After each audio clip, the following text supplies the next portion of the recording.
So good morning guys, today magre-review tayo ng aking old helmet. Bali 6 years old na siya. Sobrang tanda na.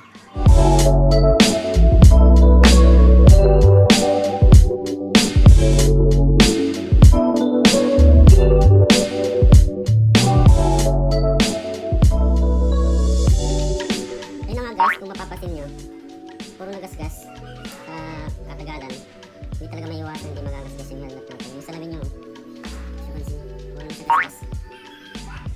guys, isa sa mga nagustuhan ko dito kay Index High Impact Construction, talagang napakatibay niya. Even na yampas mo siya sa pader, kaya pupukay mo ng bato, talagang hindi siya masisira. Kaya don't worry guys, kapag gumamit ka ng Index na helmet, safe kayo. And then pagdating naman sa air ventilation, meron siyang apat na pwede mo siyang buksan para kahit pa paano may hangin na naman at mapapasok sa loob. And then guys, sa katagalan, talagang yung leather niya sa may neck, as you can see, talagang nagbabakbak na siya. Ayan, nagbabakbak na. And then, yun. Ayun po, may baby tayong kasama. Ay, sorry! And then pagdating dito sa loob, mapapasin na ito natanggal na. Kinabit ko siya ng stick glue, hindi kumabit. And then guys, ito nga palang foam sa loob. Bali, kinabit ko lang din to kasi natanggal na siya. So kapag nagka-budget na tayo, so bala ko siyang palitan ng salamin dito para mawala na akong gasgas. Siguro babalakin ko yung clear. So guys, kung bibili ka ng helmet, I will recommend Index Full Impact. Kasi matibay siya.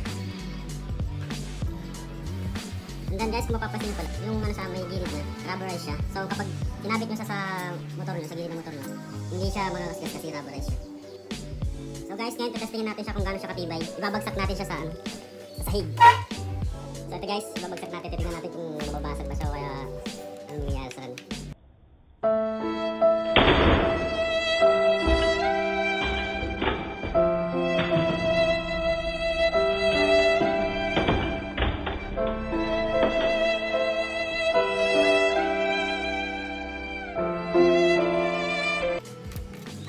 Shit. So guys, nakita nyo naman, hindi nabasag, di ba? Walang kagat, walang crack. So guys, dyan siya tumama, pero as you can see, talagang sobrang tibay niya. Wala man ng crack nangyari. So safe talaga, safe.